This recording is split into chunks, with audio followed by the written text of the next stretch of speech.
Why did my son's bride demand a house from me right before the vows and threaten to invent a story that would destroy my name? How did one calm move and one small thing from my pocket stop a packed wedding room in seconds? My name is Scott Mercer.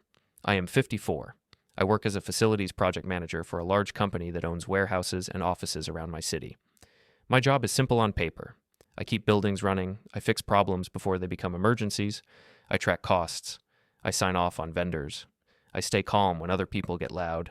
That calm is part of why people have always felt safe leaning on me. My friends call me steady, my son calls me dependable. In my family, I was the one who showed up early, carried boxes, and paid the last bill when everyone else forgot. I did it without making a show of it. I thought that was what a father was supposed to do. My son, Aaron, is 28. He is a good man. He works hard, and he tries to keep everyone happy. That is his strength, but it is also the thing that makes him easy to steer. He does not like conflict. He thinks if he keeps smiling long enough, the sharp edges will soften. When he told me he wanted to marry Lila Crane, I did what a father should do. I asked questions, I listened, I stayed respectful. I told him I wanted him to build a stable life. I also told him I would support the wedding in a way that made sense for my budget. At first, it sounded normal. Lila wanted a nice day. Aaron wanted a simple ceremony. They wanted friends and family. There was a venue, a small band, food, photos, and a planner to keep things organized. I offered to cover the venue deposit and the catering. Aaron thanked me like he meant it. Lila smiled and said she appreciated it. Yeah. Then the small changes started. They came in the form of friendly messages. A different chair style, a bigger floral plan, better lighting, a photo booth, a late-night snack table. None of it was huge alone. Each one came with the same soft pressure. Lila would explain that it was important. Marissa Crane, her mother, would add that it was what guests expect. Aaron would look at me and wait. I told myself it was just wedding stress. I told myself it was nerves. I told myself to keep my focus on Aaron. I wanted him to start his marriage without debt. I wanted him to feel supported. I thought a calm father could absorb the noise and keep the day on track. The first time I felt truly small was at a bridal boutique. It was a weekday afternoon. I took a half day from work to attend a fitting because Aaron asked me to be there. He said Lila wanted the families together for the final choices. I could have said no. It was not my world, but I wanted to show up. I wore my usual clean jeans and a button-down shirt.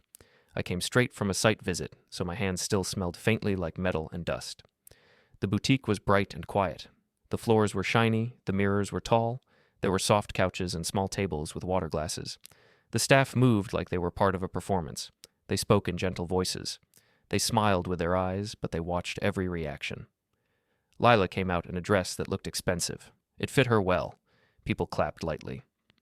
Marissa put her hands together and said it looked perfect. Aaron looked nervous and proud at the same time. I nodded and told Lila she looked great. That should have been enough. But it did not end there. A staff member brought out a binder. Lila and Marissa leaned over it and started pointing to items. The staff member explained an upgrade package. It included extra tailoring, a different veil, and some kind of preservation box. I did not know those boxes cost what they cost. I also did not understand why it mattered. Lila looked at me and said the package made sense. She spoke as if the decision was already made and my role was to confirm it. Marissa added that it would be a shame to cut corners at the last moment. She said family takes care of family. I asked how much it was and what part was required. I kept my tone steady. I kept my face neutral. Before we dive deeper into this story, I have one small request. Please subscribe, drop a like, comment, and hit that hype button to boost this channel so more people can discover these incredible stories. The staff member hesitated and said it was optional. Lila's smile tightened. Marissa tilted her head and said it was not really optional if we wanted things done properly. She said the boutique had a reputation and we did not want mistakes. I said I understood the reputation, but I also needed to stay inside what I agreed to pay. I offered a middle step. I said I could cover the tailoring, but not the extra package. Lila did not look at the staff member then. She looked at me. Her expression was calm, but her eyes were hard. She said the tailoring and the package were connected. She said it was part of the standard experience for brides like her. She said it would be embarrassing to decline in front of staff. That word, embarrassing, landed like a weight. The staff member stood very still. Another staff member pretended to fold tissue paper nearby. Aaron's face went pale. He did not speak. I felt the room watching to see if I would fold. I did not raise my voice. I did not argue. I told Lila I was not here to embarrass anyone. I said I was here to support the wedding in a clear way. I repeated the boundary and said I would cover what I had offered and nothing more. Marissa made a small laugh and said I was being very strict. She said I was acting like this was a business deal. She said this was about love and family. I told her love and family were the reason I was paying for a large part of the day already. I said I needed people to respect that. Lila turned slightly away from me and spoke to the staff member as if I was not there. She asked if there was a way to note the upgrade as pending until someone could handle it. She said she did not want to delay the fitting. The way she said someone could handle it made my face warm. The staff member nodded quickly and wrote something down. I saw the look the staff member gave me. It was polite, but it held a hint of pity. That was the humiliation. Not loud, not dramatic. Just a quiet message in a polished room. I was the old wallet in the corner. After the boutique, Marissa suggested we all go to dinner to celebrate progress. She chose an upscale restaurant with a private room. I said yes because Aaron looked relieved. He needed the evening to feel normal again. The restaurant room had soft lighting and heavy curtains. There was a long table with folded napkins and sparkling glasses. The waiter spoke carefully, like we were important. Marissa liked that. She spoke to him with authority. She guided the menu choices and explained what would be served. I listened more than I spoke. I watched Aaron. He kept adjusting his collar. He smiled when asked to smile. Lila sat beside him and touched his arm now and then, but it felt like a signal, not comfort. When she touched him, he would nod as if he had been reminded of the right answer. Marissa led the conversation. She spoke about guest lists, seating charts, and who would sit near the front. She talked about how people would judge the wedding. She talked about how photos last forever. She said the day was a statement. I said the day was a promise between two people. I kept it simple. I said Aaron and Lila should feel proud and calm. Marissa nodded, but she did not really accept it. She asked what other support I planned to give after the wedding. She mentioned housing in a casual way, like it was already on the table. She said young couples need stability. She said fathers should help set that up. I told her Aaron was already stable. He had a job. He paid his rent. He saved. I said he was doing the right things. Lila leaned in toward Aaron and spoke softly to him. He glanced at me, then looked down at his plate. He said they had been looking at houses online, and it felt impossible with current prices. I understood that. I live in the same world. I said houses were expensive, and it would take time. I said they could plan carefully and grow into it. Lila nodded, but her eyes stayed on me. She asked what I thought a father should do to help his son. The way she asked it turned the room into a test. It was not a question. It was a trap. I said a father should teach his son to stand on his own and also be there when life gets hard. I said support should not become dependence. I said that was how people stay strong. Marissa's lips pressed together. She shifted topics, but she did not let it go. She brought up the venue again. She said the band was fine, but a higher tier band would change the whole feeling. She said the lighting package would make everyone look better. She said it would help the photos and make the wedding look more elevated. I asked if Aaron and Lila wanted that, or if it was more about what Marissa wanted other people to see. I asked it calmly. I even smiled. But the question hit the center of the room. Lila's face stayed smooth. She said her mother just wanted the best. She said it was normal for parents to care about details. She said I was reading too much into it. Then Marissa said something that made my stomach tighten. She said I should not take it personally. She said I was the practical one, and that was useful. She said Lila needed people around her who understood quality. Useful, that is the word she chose. I nodded and said I understood. I did not push back in that moment. I watched Aaron. He was staring at his water glass. His jaw was tight. He did not speak. The waiter brought dessert. People tried to make small talk. The room loosened again, but something inside me had shifted. It was not anger. It was a quiet clarity. I started noticing details the way I noticed details at work. Who asked? Who avoided eye contact? Who spoke for Aaron? Who acted as if my money was already assigned to future plans? Near the end of dinner, I stood to take a call. I did not want to speak in front of everyone. I stepped into the hallway outside the private room. The corridor was dim and quiet compared to the bright room. As I finished the call, I heard voices around the corner. I did not plan to listen. I was just walking back. But I heard my name, and I slowed. Lila was speaking to someone, probably her maid of honor, Tessa. Lila's voice was low but confident. She described me as predictable. She said I always tried to be reasonable, and that made me easy to steer. She said Aaron would not go against her as long as she kept pressure on the right person. Tessa made a soft sound, like she was unsure. Lila answered quickly, like she had rehearsed it.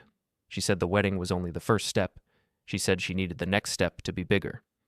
I stood there with my hand on the wall, breathing slowly. The carpet under my shoes felt thick. The hallway smelled like perfume and cleaning spray. For a moment, I felt like I was watching a scene from far away. Not because I was shocked, because it confirmed something I had been trying not to see. When I walked back into the room, I did not show it on my face. I sat down. I thanked Marissa for organizing dinner. I told Lila she looked happy and that I hoped she felt supported. Lila smiled like nothing had happened. Aaron looked at me for a second, like he wanted to ask something, but he did not. Later that night, I drove home alone. The city lights blurred a little through my windshield. My house was quiet. I unlocked the door, stepped inside, and set my keys on the counter. I made a cup of tea and sat at my kitchen table. I did not rant. I did not type an angry message. I simply thought about the pattern. In one day, I had been put on display twice. In two different places, with different people watching, I had been pushed to either pay or look small. I had been described as useful, not valued. I had heard myself reduced to a lever someone planned to pull. I finished my tea and washed the cup. Then I went to bed with a calm face and a heavy mind, knowing the wedding was getting closer and the pressure was not going to stop on its own. The next morning, I woke up before my alarm. My house was still dark. The heater clicked on and off, and the kitchen felt cold under my bare feet. I stood at the sink and watched the street through the window, like the glass could give me answers. I am not new to being the quiet one. I grew up in a family where the loudest person always got their way. I learned early that volume can win short battles, but it also leaves a mess. I built my adult life around the opposite idea. I kept things clean, I kept things clear, I showed up and did what I said I would do. Aaron's childhood was built on that kind of steady work. His mother and I did not stay together.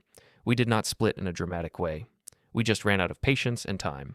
I took on more than my share because I did not want my son to feel the split as a wound. I worked long weeks. I cooked. I handled school forms and dentist appointments. I sat through parent meetings even when I was tired.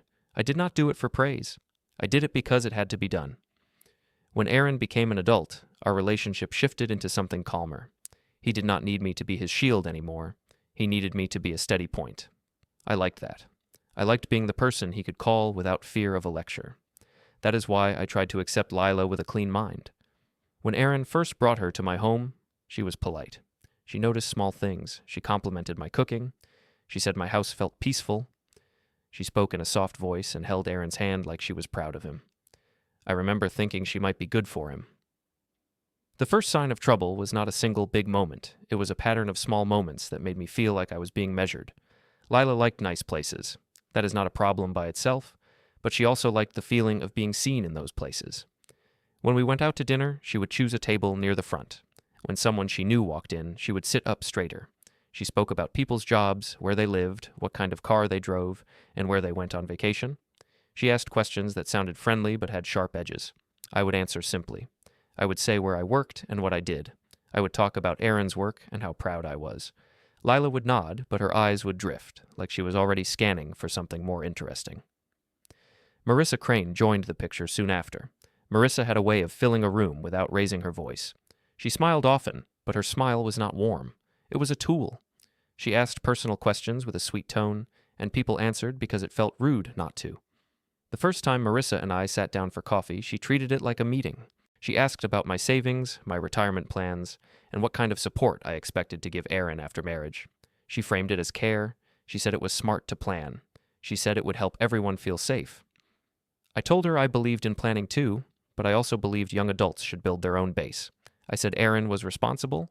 I said I was there to support him, not replace his effort. Marissa nodded and said she admired my simple values. She said it in a way that made the words feel small. Then she added that the world is not simple and people judge. Over the months, the wedding became their main subject. Every conversation turned into a list. Flowers, invitations, linen colors, lighting, gifts for guests, photo packages, hair and makeup teams. The costs climbed in tiny steps. I could feel the plan forming around me like a net. I had agreed to cover the venue deposit and the catering, and I said it clearly. But every time there was a shortfall, the request came toward me. Aaron would say there was a small issue. Lila would say it was time-sensitive. Marissa would say it would be a shame to lose the slot. I kept saying yes to pieces that felt reasonable. I told myself I was saving Aaron from stress. I told myself it was easier to pay now than to watch him panic. I also told myself it would stop once the main items were covered. It did not stop. It trained them. At my work site, I run projects by the numbers, I track changes, and keep records. At home, I had been doing the opposite. I had been handling requests by emotion, I had been moving money to keep peace, and I had been calling it support. A week after the bridal boutique incident, I sat at my kitchen table with a notebook and a calculator. I wrote down what I had already paid, I added the deposits, the partial payments, and the smaller, quick fixes. I was not doing it to punish anyone. I was doing it because I needed to see the full picture. My calm does not mean I am careless. It means I want facts before decisions. That afternoon, I was in my work trailer office reviewing a maintenance schedule when a coworker walked in with his phone in his hand. He said he had seen something and thought I should know. He looked uncomfortable, like he did not want to be the messenger. He showed me a short video posted online. It was a wedding planning clip. Lila was talking over shots of flowers and table samples. She thanked the Crane family for making the wedding possible. She praised Marissa for her vision. She did not mention Aaron's effort. She did not mention my support.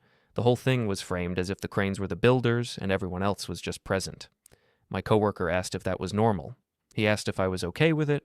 I said it was fine. I said people get excited online. I kept my voice steady. But inside, something tightened again. It was not jealousy. It was the feeling of being erased while still being expected to pay. That same week, I went to a hardware store after work to pick up supplies for a small repair at home. I was in the parking lot loading my car when I heard someone call my name. It was an older man from my neighborhood. We were not close friends, but we knew each other well enough to exchange greetings. He congratulated me on the wedding. He said the Cranes were really doing it big.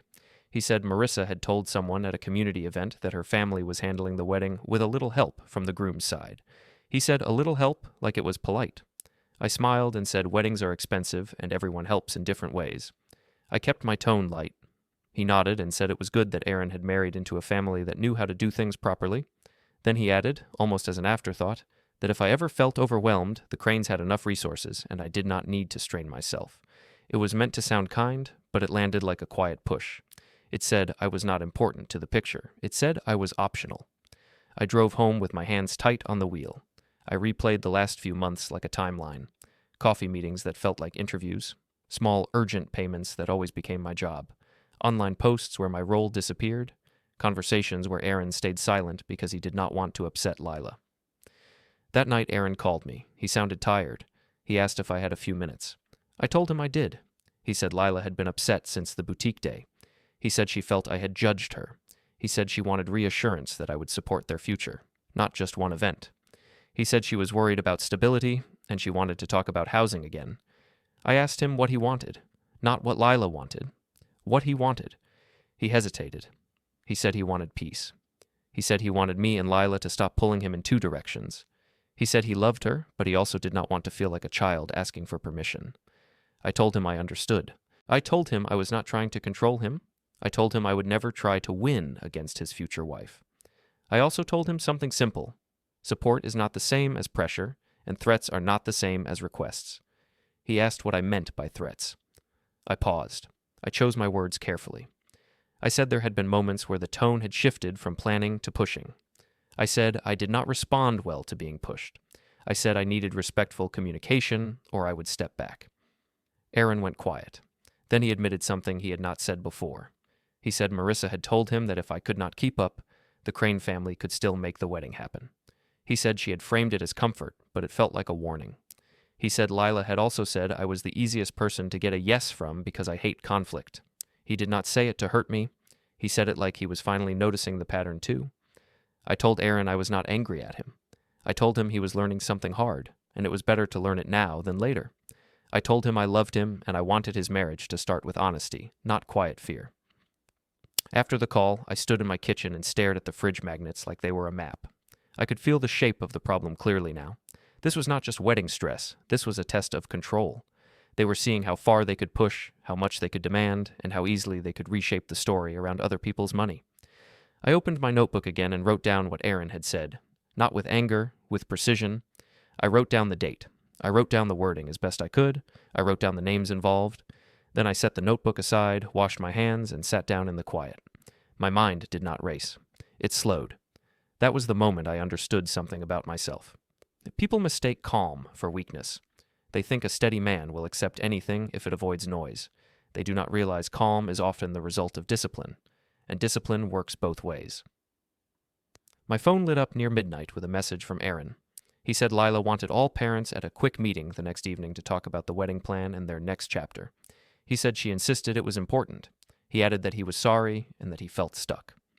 The next evening, I drove to Aaron's apartment with my hand steady on the wheel and a tight feeling behind my ribs. His building was one of those newer places with clean hallways and gray carpet that always smells faintly like paint. I arrived 10 minutes early, not because I was eager, but because I did not want to be rushed into anything. I carried nothing but my phone, my keys, and a small notebook I had started keeping in my kitchen drawer. Aaron opened the door before I knocked. His face looked drawn, like he had not slept well. He tried to smile, but it did not reach his eyes. Inside, the living room was too neat, as if someone had staged it for a photo. Lila was already there, sitting upright on the couch with her legs crossed. Marissa sat beside her, shoulders back, chin lifted.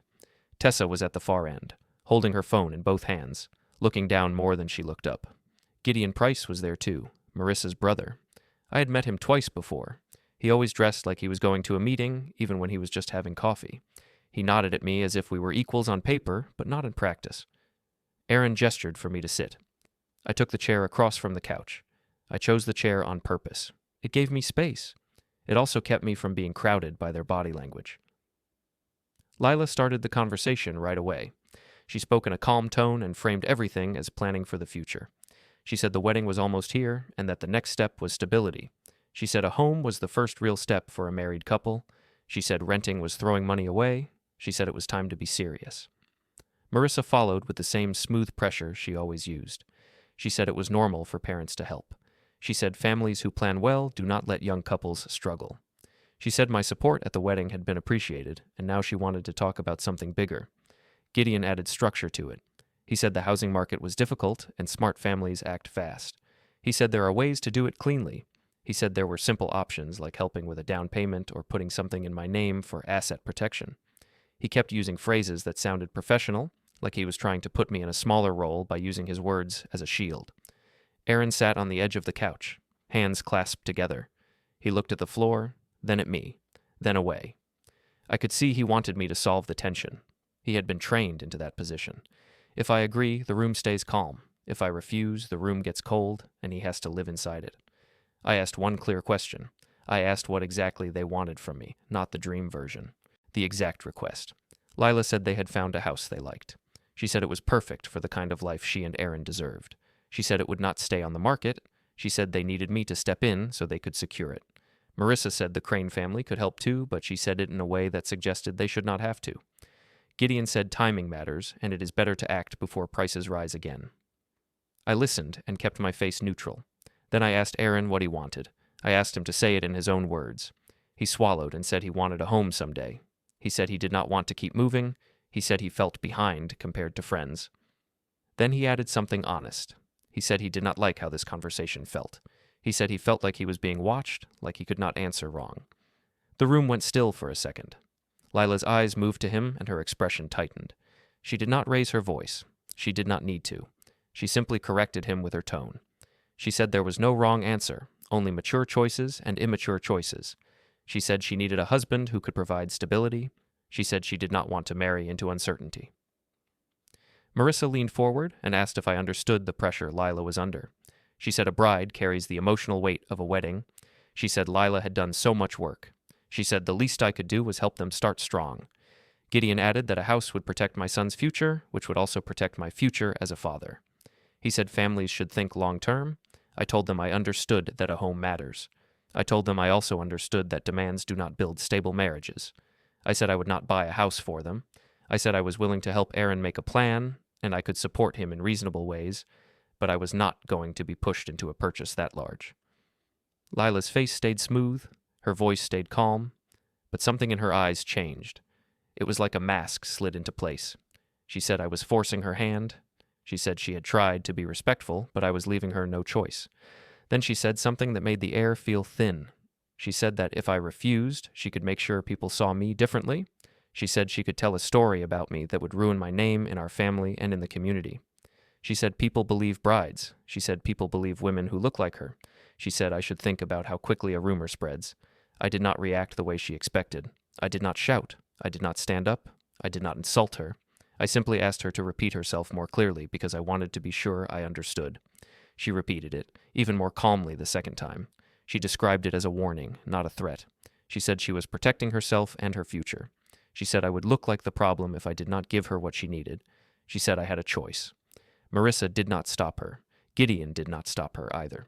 He shifted his posture and watched me like he was waiting for me to fold.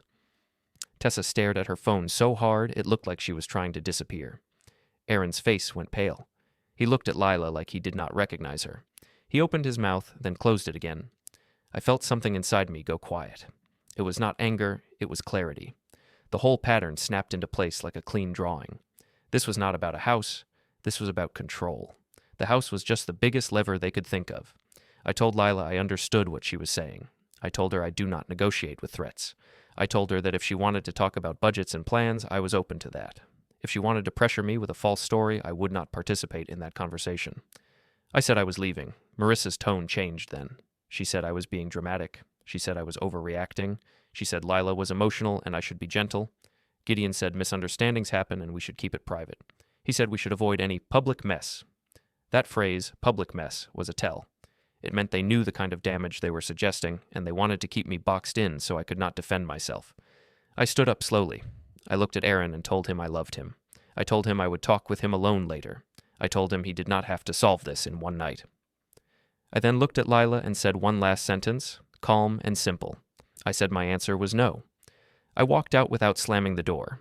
In the hallway, my breathing felt louder than usual. I pressed the elevator button and watched the light above it blink. When the doors opened, I stepped inside and stared at my reflection in the metal panel. I looked like the same man I had been that morning. Calm face, tired eyes.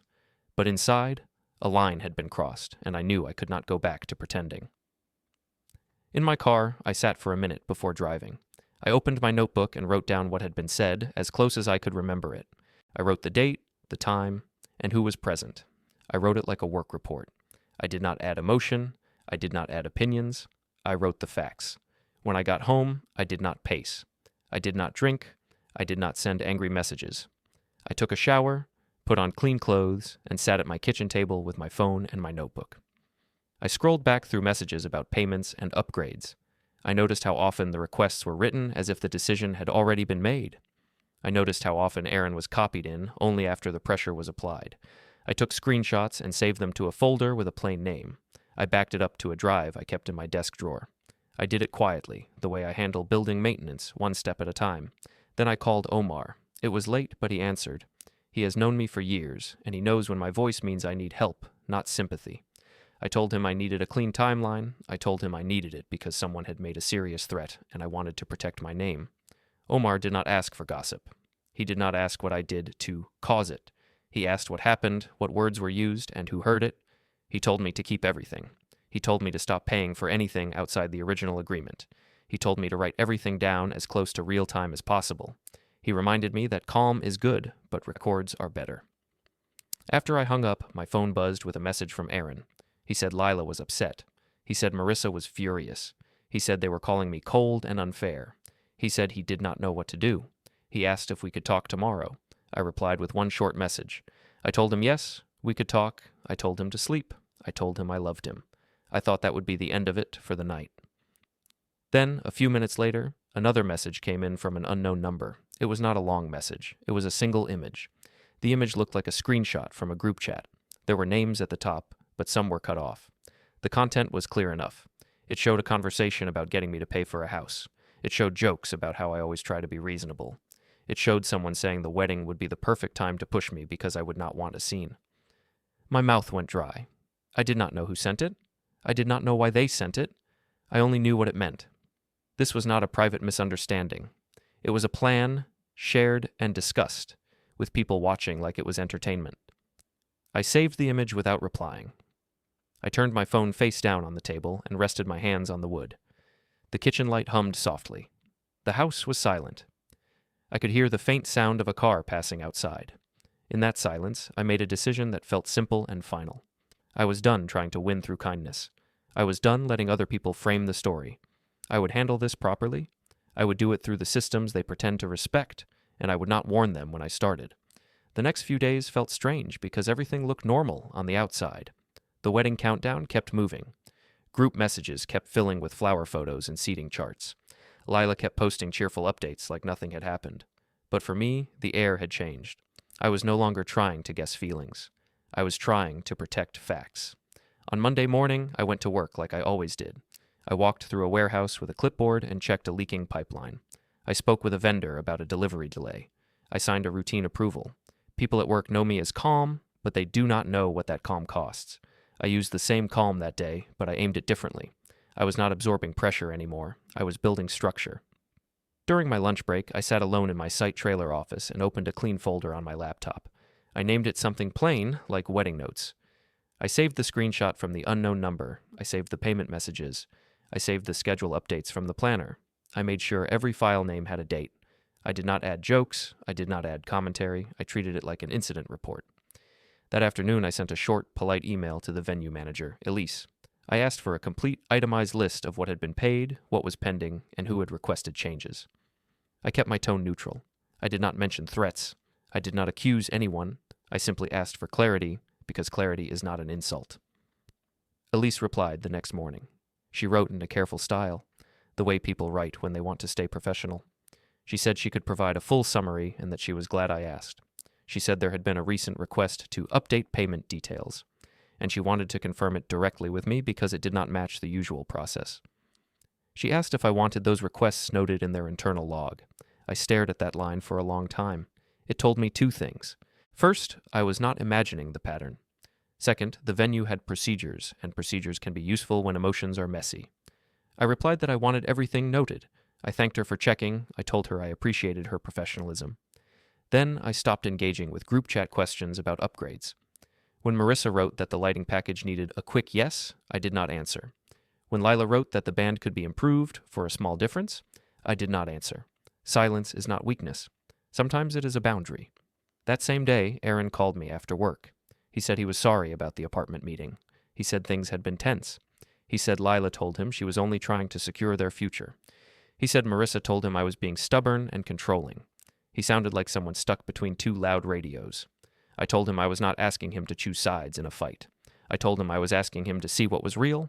I said a request is something you can say no to. I said a threat is something you must take seriously.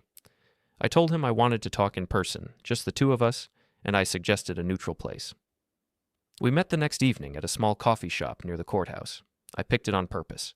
It was quiet and public, and nobody owned the room. Aaron arrived looking tired.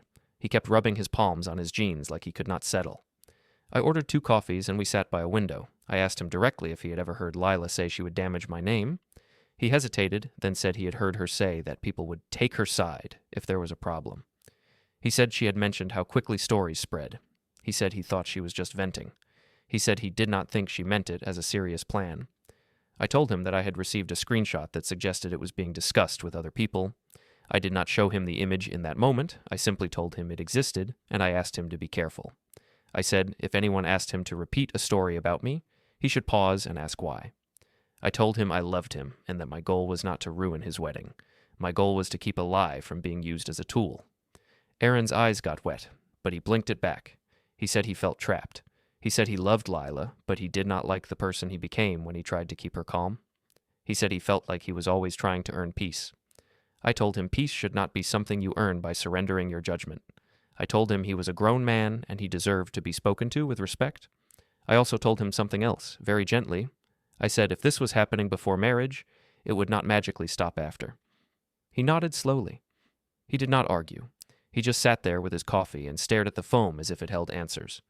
After that meeting, I made 2 practical choices. First, I stopped paying anything new. I did not announce it. I just stopped. Second, I tightened my own financial safeguards. I did not do it as punishment. I did it because I saw people trying to move around me. On Thursday, I went to my bank and asked for a private room. I met with a manager and explained that I was in the middle of wedding payments and someone had attempted to change payment details without my approval. I kept it simple. I said I wanted stronger controls. I said I wanted clear confirmation steps for any large transfer tied to wedding vendors. The manager listened carefully and said they could help set strict rules for authorization. Walking out of the bank, I felt a small sense of relief. Not because I wanted conflict, but because I had reduced the ways someone could surprise me. A surprise is often where pressure hides. That night, Omar came by my house. He brought a folder of his own, but he did not open it in front of me. He simply asked me to describe the timeline again, in order, from the first coffee meeting with Marissa to the apartment threat. He asked me to include where it happened and who was present. When I forgot a detail, he waited instead of filling it in for me. After I finished, he told me I had done the right thing by writing it down quickly. He said memory gets blurry when stress builds. He said dates do not get blurry. He also told me to keep communication short and polite, even if people tried to provoke me. He said calm words look better later than emotional ones. The next day, I met with a lawyer in a downtown office. He was someone Omar knew through work, and he treated me like a person, not a problem. I told him I wanted advice on protecting my reputation if someone tried to invent a story about me. I told him I was not looking for drama. I was looking for proper steps. He listened without interrupting. He asked a few questions about who was involved and what was said. He told me to keep records and to avoid private confrontations. He also told me to be careful about paying for things when people were using pressure, because money can be turned into a false narrative. He explained that a clean paper trail matters when emotions are loud. I left that office feeling steadier, not because I had a secret weapon, but because I had a map of what proper actually looks like. It is not shouting. It is steps. It is documentation. It is boundaries that can be explained to a third party. Over the weekend, the Crane family got louder, not in volume, but in frequency. Marissa called twice and left cheerful messages about final touches. Lila sent friendly notes about seating changes and asked if I could cover an added service just to make everything smooth. Gideon sent a message offering to talk options if I was worried about cash flow. His tone was polite, but the message carried a quiet insult. It assumed my only reason for saying no was that I could not afford it. I did not argue with any of them. I replied once to Lila with a short sentence. I said I would stick to what I had already agreed to, and I wished her a calm week. That was it. Then something else happened that made me realize they were already shaping the story. A coworker told me he had seen a comment online under one of Lila's wedding posts. The comment implied the bride's side had handled everything, and the groom's side had shown up late. It was a small sentence, but it carried the same theme I had seen before. They were building an image where I was either absent or unimportant. I went home that evening and sat at my garage desk. It is an old wooden desk with paint marks on the corner. I turned on a small lamp and opened my laptop. I saved the public posts the same way I saved everything else, with dates. I did not do it because I cared about online applause. I did it because stories get repeated, and repetition can become a weapon when people are dishonest. I also made a quiet witness plan, even though I did not call it that out loud. I asked Omar if he could attend the wedding and stay near me. I asked my cousin Lena if she could be present during the ceremony and reception, and I told her I might need her as a steady person if things got tense. I did not ask them to take my side. I asked them to simply observe and remember. As the wedding weekend approached, I noticed Lila becoming sweeter in public. When we met at a final walkthrough, she smiled at me and spoke as if we were close. She asked about my work. She complimented my tie. She said she was glad we were moving forward. Anyone watching would have thought everything was perfect. But when her smile dropped for a second, I saw the same hard focus. It was the look of someone counting moves. Elise, the venue manager, stayed professional through it all. She confirmed schedules. She confirmed vendor arrival times. She confirmed that payment approvals had to come directly from me. She never took sides. She simply followed policy. In a situation full of performance, her neutrality felt like solid ground. A few days before the wedding, Aaron called again. He said Lila wanted them to meet with me privately on the wedding day, just for family unity. He said she thought it would be good for photos and also good to settle any tension before guests arrived. His voice sounded uncertain, like he knew the word privately was not always safe. I told him we could speak on the wedding day, but it would not be in a hidden corner. I told him we could talk in a public area with the planner nearby, like adults. I told him I would not have secret meetings anymore. I said it gently, but I meant it. That night, after the call, I stood in my kitchen and looked at the quiet house around me. I did not feel revenge. I felt responsibility. I had spent years teaching my son that stability matters, that words matter, and that integrity is not something you trade for comfort. Now, I had to live those lessons in a harder way. I closed my laptop and placed my notebook back in its drawer. I washed my hands slowly, as if I could rinse off the tension. Then I went to bed with a calm face again, not because I was relaxed, but because I was ready to stop being managed. The week of the wedding moved fast. Every day had a new message, a new detail, and a new request. It felt like standing near a river during rain season. Even if you do not step in, the water still pushes at your ankles. On Monday, I took one more step to protect myself, but I kept it quiet. I did not announce anything. I did not post anything. I simply did what I always do when a system is unstable. I put in proper supports. I went to a notary office during my lunch break. The waiting room smelled like paper and coffee. There were framed certificates on the wall and a small printer that made sharp sounds when it started. The notary was polite and careful. I signed what I needed to sign, and I checked every page number and every date. I asked questions in plain words. I did not rush. When I left, I carried nothing flashy. I carried one sealed envelope and a calm mind. On my way back to work, I stopped at a small office supply store. I bought a few simple things that helped me stay organized: a thin folder, labels, a small USB drive, nothing dramatic, just tools. At home, I placed everything in my garage desk drawer and locked it. I did not feel excitement. I felt control returning to my hands. That evening, Aaron came to my house alone. He said he needed a break from the noise. He looked like he had been living in constant performance. He sat at my kitchen table and stared at the wood grain, like it was safer than looking at my face. I made him a simple dinner. We ate quietly for a few minutes, then he spoke in a low voice. He said Lila had been upset that I set boundaries. He said Marissa kept telling him that fathers help with houses and that I was choosing to hold them back. He said Gideon kept offering solutions and saying it would all be clean and normal if I just agreed. I asked Aaron what he believed, not what he heard, what he believed. He rubbed his eyes and said he did not know anymore. He said he loved Lila, but he also felt like he was always one mistake away from a cold silence. He said he missed the version of himself that could relax. He said he felt like the wedding had turned into a test, and he was failing it no matter what he did. I told him I was not angry at him. I told him he was in a hard position. I also told him something honest. I said I could support his marriage only if it was built on truth and respect. I said I would not be pulled into games, and I would not accept a story built on pressure. He asked what he should do. I did not tell him to end anything. I did not tell him to run away. I told him to notice patterns. I told him to listen to the words people use when they think nobody will hold them accountable. I told him that if a person can threaten someone's name to get money, that person will use the same method again when life gets harder. Aaron stared at his plate. He nodded once, slow and quiet. Before he left, he asked me if I was still coming to the wedding. I told him yes. I told him I would be there for him. I told him I would behave with respect no matter what other people did. I told him I would not create a scene. I said if a problem happened, I would handle it properly. He looked at me like he wanted to ask more, but he did not. He hugged me quickly at the door and left. The next day was the rehearsal. It was held at the venue in the afternoon. The ballroom was empty except for chairs, tape marks on the floor, and a few staff members moving quietly. The wedding planner, Nina, walked people through positions like she was directing a play.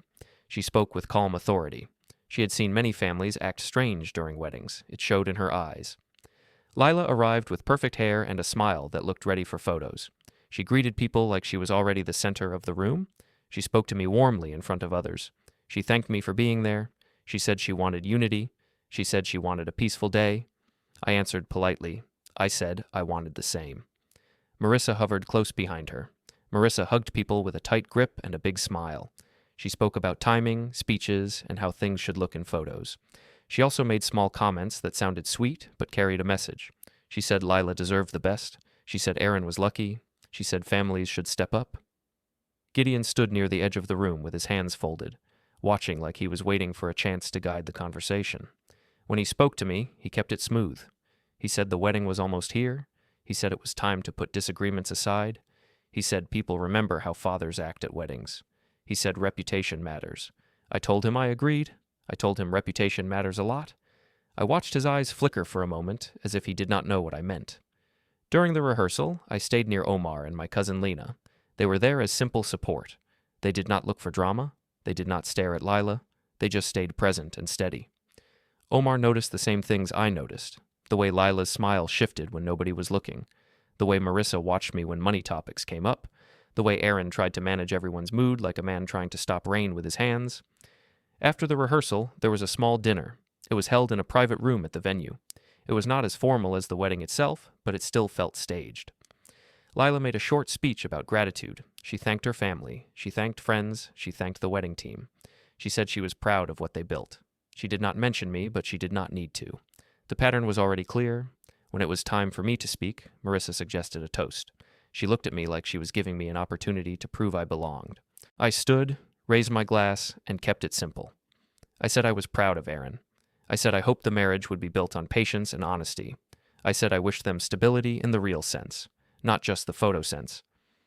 The room stayed quiet for a moment after I sat down. Then people started talking again. Lila smiled at me, but her eyes were flat. That night, I went home and laid out what I would wear for the wedding. A dark suit, a simple tie, clean shoes. I shaved carefully. I checked my phone charge. I placed the sealed envelope in a safe place where I could reach it quickly if I needed it. I did not open it. I did not review anything again. I already knew what I needed to know. I slept in short blocks. I woke up more than once and listened to the quiet house. Each time, I reminded myself of one thing. I do not control other people. I control my actions. I control my records. I control my boundaries. The wedding day came. I woke up early. I ate a small breakfast. I drank water. My hands did not shake, but my body felt alert, like it does before a major inspection at work. I dressed slowly and checked myself in the mirror. My face looked calm. My eyes looked older than they used to, but they also looked awake. I drove to the hotel where guests and the wedding party were staying. The lobby was bright and busy. People were dressed in formal clothes, moving with excitement. There were gift bags by the front desk. There were clusters of family members taking photos near a large window. The air smelled like coffee, perfume, and fresh flowers. Lila moved through the lobby like she owned it. She greeted people with a big smile. She touched Aaron's arm and guided him from group to group. Aaron smiled when he had to. He looked at me once from across the lobby. His expression was a quiet question. I nodded at him, steady and simple. Marissa saw me and walked over with quick steps. She greeted me loudly and said she was glad I made it on time. She said the day would be wonderful if everyone stayed positive. She said Lila needed support and calm energy. She said nobody wanted tension. I told her I agreed. I told her I was here to support Aaron and keep things respectful. Gideon approached next, like he had been waiting for a chance. He spoke softly, but his words had edges. He said it would be wise for me to avoid misunderstandings today. He said emotions run high at weddings. He said people talk. He said it would be unfortunate if something got misread. I told him I understood. I told him that is why I prefer clear records and proper procedures. I said it in a calm tone, like I was talking about building permits. Gideon gave a small smile, but it looked forced. In the afternoon, I went to the venue early. I wanted to be settled before the crowd arrived. The venue staff were already moving fast. Nina was checking lists. Elise was speaking into a small headset. Vendors rolled carts through side doors. The band tested sound levels, and the room filled with small bursts of music that stopped and started. I greeted Elise and thanked her for her professionalism. She nodded and said everything was on track. Nina asked if I needed anything. I told her no, and I thanked her too. I did not ask them to take sides. I did not warn them about anything. I simply made sure they saw me as calm and reasonable, because that matters when a situation turns. Guests began arriving. The room filled with voices and laughter. Phones appeared in hands. People took photos of the decorations, the lighting, the place settings. In a room like that, everything becomes a stage, even if nobody says it. I found my seat and sat with my back straight. Omar sat nearby. Lena sat a few rows behind. They were in positions where they could see and hear without standing out. Aaron moved around the front area in his suit, trying to greet everyone. Lila stayed with her group, surrounded by friends and family, smiling for cameras. Every few minutes, I saw her glance toward me, like she was checking if I was still quiet. I kept my face calm. I kept my hands still. A staff member announced that the ceremony would start soon. People stood and adjusted their clothes. The music shifted into a softer tone. The doors at the back of the room became the focus. Everyone turned their heads. I placed my phone in my inside jacket pocket, charged and ready. I placed my hand near the sealed envelope, not to threaten anyone, but to remind myself that I was not helpless. Then I took one slow breath, and I looked forward as the ceremony began. The music started, soft and careful, and the room settled into a quiet that felt almost staged. People leaned forward, phones lifted a little higher. I watched Aaron at the front, standing straight, trying to look calm. I could see his throat move when he swallowed. Lila moved into position with her group, smiling like she had practiced it 1,000 times. As she passed near me on her way toward the front, she slowed just enough to lean close. Her voice was low, and her face stayed pleasant, like she was sharing a small secret. She made the same demand again. She tied it to the same warning again. She acted like it was normal business, and the timing was the point. She was counting on the room, the witnesses, and my fear of being misunderstood. I did not argue. I did not look around for support. I stood up in one smooth motion, the same way I stand up when a vendor meeting goes sideways and I need the room to reset. I stepped into the aisle and raised one hand, not dramatic, just clear. I asked the officiant to pause for a moment. I said there was an active dispute about money and a serious pressure issue, and I would not allow the ceremony to continue until it was addressed properly. A few heads turned. A few people frowned. Some guests whispered. I could feel the room deciding what kind of man I was, based on how I held my shoulders. Lila's smile tightened. Marissa started to rise from her seat with the quick energy of someone ready to take control. Gideon's eyes narrowed as if he was already building a speech. I slid my hand into my inside jacket pocket and pulled out the sealed envelope. I did not wave it around. I simply held it in both hands and walked to the side where Nina and Elise stood near a small staff table. I told Elise the envelope contained the full record of payments, attempted payment changes, and the written summary of a threat tied to money. I said it was notarized, dated, and prepared with counsel. I asked her to open it and confirm the sections that involved the venue. Elise looked at me for a moment, then nodded. She did not look shocked. She looked like a manager who has seen enough to trust paperwork more than smiles. Nina stepped closer, her face serious. She asked if I was stating I was withdrawing authorization for additional charges. I said yes. I said I had already locked payment controls with my bank, and I had documentation of that too. I said any request that did not come directly from me was not approved, and I wanted that noted immediately. Elise opened the envelope carefully and began flipping through the pages. I watched her eyes move down the lines. I watched her posture shift from neutral to firm. She pulled out a printed itemized ledger with dates and amounts, then a page that showed the venue's own email thread confirming an attempted payment update that did not come from me. She set those pages on the table in a neat stack. Then I pulled out my phone and unlocked it. I did not shove it into anyone's face. I held it where Elise and Nina could see. I showed the screenshot from the group chat, the one discussing how to push me at the wedding because I would not want a scene. I pointed to the date and timestamp. Nina's lips pressed together. Elise looked up from my phone and looked across the ballroom toward Lila, then back to me. She asked quietly if the demand had just been repeated today. I said yes. I said it happened minutes ago, right before the vows, and it was tied to a warning about inventing a damaging story about me if I refused. Elise took a slow breath and said she needed to follow procedure. She turned slightly and spoke into her headset. She asked staff to pause music and hold the ceremony until venue management cleared the dispute. Within seconds, the background music stopped. The silence felt loud.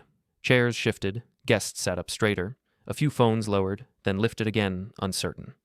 The officiant stepped back, hands lowered, waiting. Lila's face changed. The pleasant mask slipped, and her eyes flashed with anger. Marissa moved into the aisle, hands out, trying to take charge of the moment. She spoke quickly toward Elise and Nina, as if she could talk her way through policy. Elise did not argue with her. Elise simply held up the printed pages and said the venue had rules for disputes and unauthorized payment changes.